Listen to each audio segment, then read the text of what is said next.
अरे असही तू जरूर छइले रहा आई यूपिया बिहार के हिलइले रहा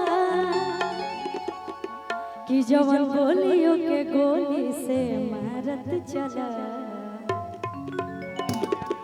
एक बार बजा दीजिएगा भैया। 1 2 1 2 3 4।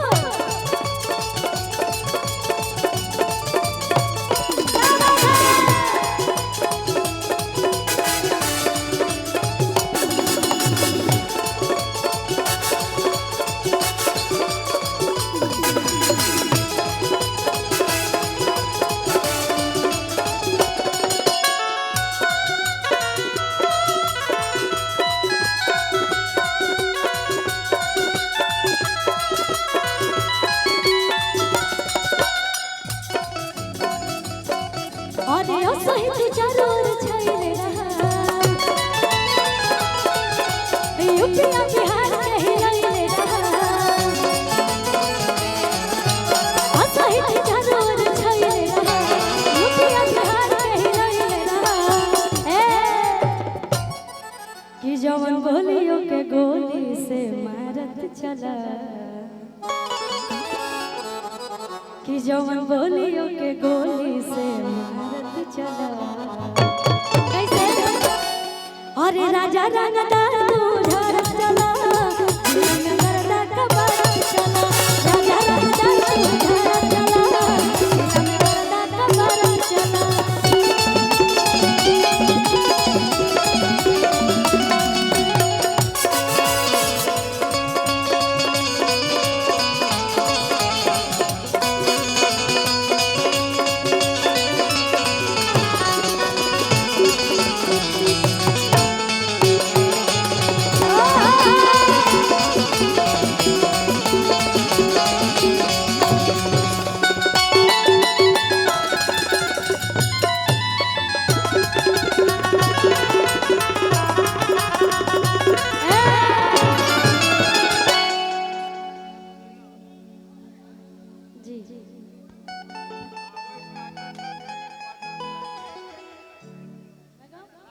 अच्छा ये देखिए हमारे टिंकू भैया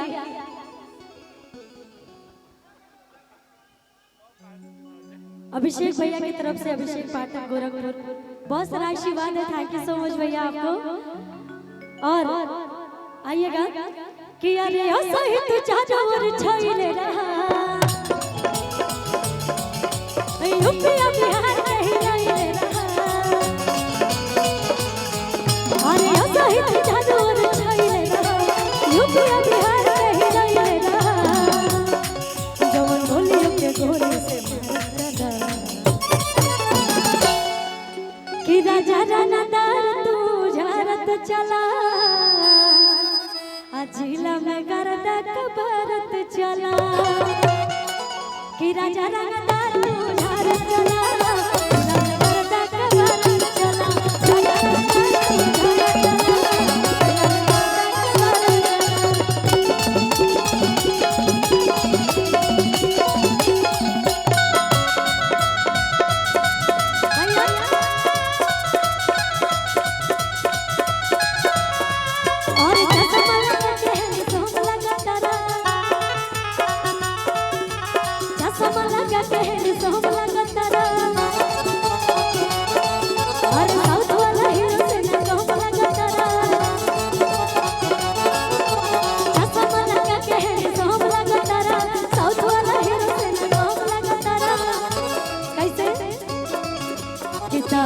दिल हम दे होबे करी दे तू तो बवाला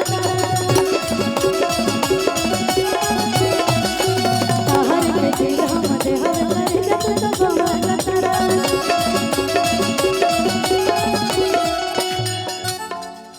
अच्छा हमारे बीच बहुत प्यारी प्यारी अभिनेत्रियां लोग भी आई हुई हैं तो मैं चाहूंगी आप लोग मंच पे आ जाइए तो और मजा आएगा है ना।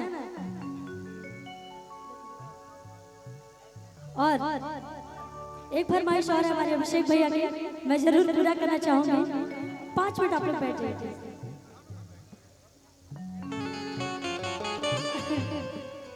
अच्छा उससे पहले भैया दो लाइन मैं कहना चाहूंगा।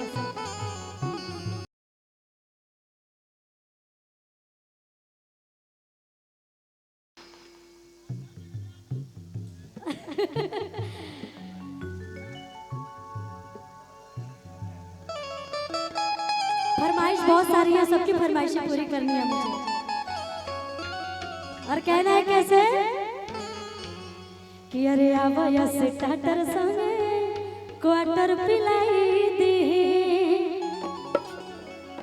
अब पूरा कद मन्नत या जन्नत दिखाई दे, कि आवाया से टाटर संगे क्वार्टर पिलाई दे, अब पूरा कद मन्नत या जन्नत दिखाई दे, कि हम फंसब न काला बाजारी में, सबे अजुराइल जाता नारी में, सबे अजुराइल जाता नारी में, हम रंगदारी में, हम रंगदारी में, हम रंगदारी में, हम रंगदारी में, अब यस नजर संगे क्वार्टर पिलाई दे, अब यस नजर संगे क्वार्टर पिलाई दे, पूरा कदम मन्नत जन्नत दिखाई दे।